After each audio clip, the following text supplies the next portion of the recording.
Welcome to Mother-Daughter Projects. I'm Steph. When I bought my house 8 years ago, there was this giant planter in the backyard. I'm not a gardener, so I just left it be and never really did anything with it. The plants eventually died due to a freeze, and I cleaned out the planter last year and put a cover on top and just been using it for storage ever since. But after taking out my backyard pond, I realized this was another eyesore that needed to go.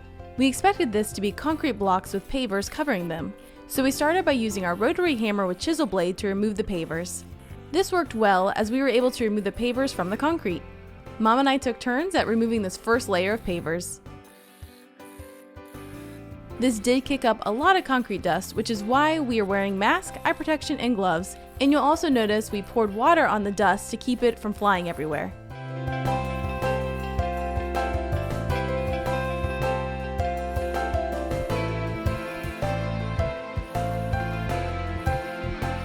The last part was the easiest to do, and Mom had a lot of fun with that, and as you can see here, she was super proud, because she should be. The next layer was solid concrete blocks, which I was able to remove from the back pretty easily.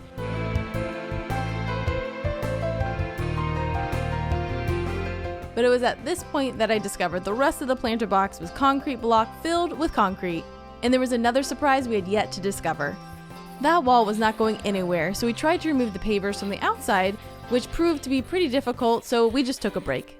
My dad came over after work to help us out, and he ended up using a splitting mallet to knock the next layer of blocks out of the way.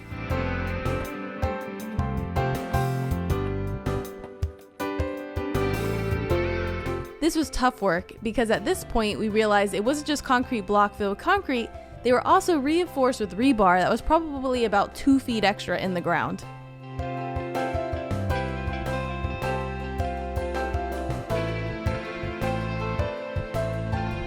This was slow going as my dad was literally trying to break a concrete wall. He took many breaks and I cleaned up the excess as he worked. He found a pencil point digger bar to be very helpful at prying the rebar out of the ground. This tool is actually sold to break concrete and stone, so it's perfect for this application.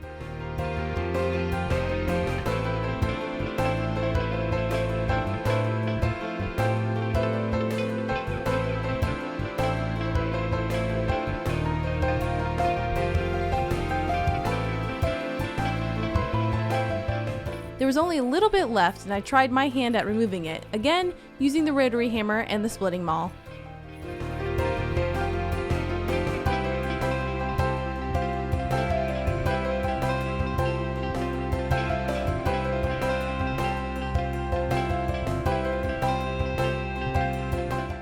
I did what I could and decided to cut off the top of the rebar to make it safer for disposal. Once it was all cleaned up, we started spreading some topsoil to level out the ground.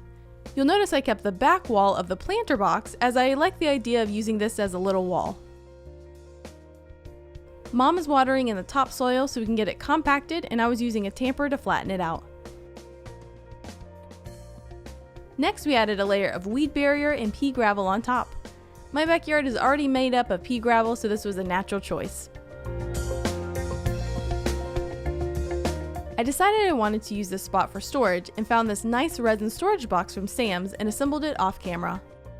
We put it in place but quickly realized it was not level and decided to create a solid, level surface for the box. We bought 8 16-inch stepstones from Home Depot and started by just laying them in place.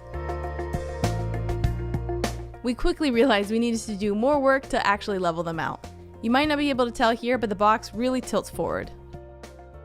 So we started by removing the stepstones and determined what was level and used leveling sand underneath to prop up the stepstones. Now, I know these will shift over time, but if it's a major issue, I'll just address those in the future.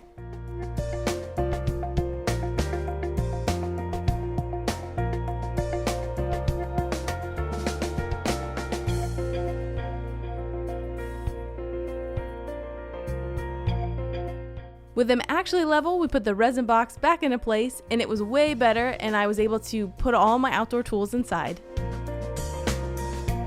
Lastly, I saved some of the old pavers and used a chisel and mallet to remove some old concrete, and then Mom cleaned them with Dawn and water. And I placed them on top and side of the concrete wall. To attach the pavers, I'm using SureBonder construction adhesive, which is a special hot glue product designed for a strong hold. So I glued everything into place, and after a few days, I did have a few fall off, but I think it was because of the unevenness of the backs from the old concrete. But I reattached them, and so far, so good. So here it is, all the pavers attached and the resin box in place. It flows naturally with the new seating area we added and looks way better than before. It really opens the space back here, which was much needed as I now have 2 large greyhounds.